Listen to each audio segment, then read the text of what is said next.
All right, I'm the Flat Rate Master, and let's talk about the uphill battle young technicians have getting into this industry. First and foremost, poor pay. If you look at ads for starting technicians, you can make more money at McDonald's, Wendy's, etc. There's just no sustainability in that. Oh, you need a bunch of tools, you're just getting out of school.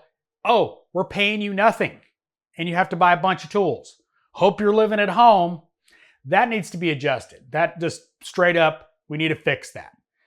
If you're offering minimum wage for a new technician coming out of tech school, that needs to stop. We need to pay them better. No, you can't pay them top wages. Side note, schools, UTI, needs to stop saying that technicians coming out of tech school can instantly make 100K. They need to stop pushing that. It's yes, they can eventually make $100,000 plus, but they need to stop telling young technicians getting out of tech school with $40,000 plus or $60,000 plus of student loan debt that they're initially going to come out and then all of a sudden be making $100,000.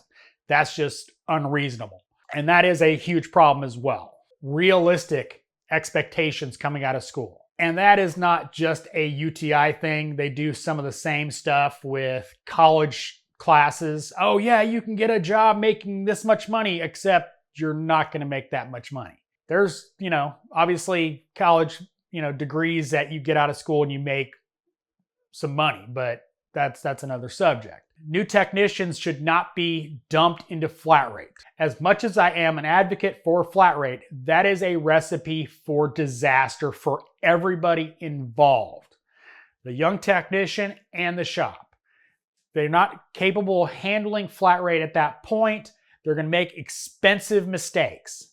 So until they are ready to move on up to being a line tech, they should not be on flat rate. Tool expectations. Now this is something that I see all too often with young technicians. They get questioned about speed. Now a young technician doesn't have all the tools. Let's use a simple example like an air filter. Air filter, it takes 15 screws to take out just to check it, not counting the 2 M6 bolts you have to take off to get to that air filter. And they're doing that all with hand tools because they haven't yet gotten to the point where they can afford an impact driver, etc. But shops expect them to be just as efficient as an experienced technician with all the tools. That's, again, setting them up for failure. Bugging a guy that's literally unscrewing screws on an air filter with a hand tool, he's not going to be as efficient as a tech with all the tools. Just isn't. So shops really need to temper their expectations of those young technicians. Their brake jobs are not going to be as fast as the guy doing it every day that's been doing it for 10 years.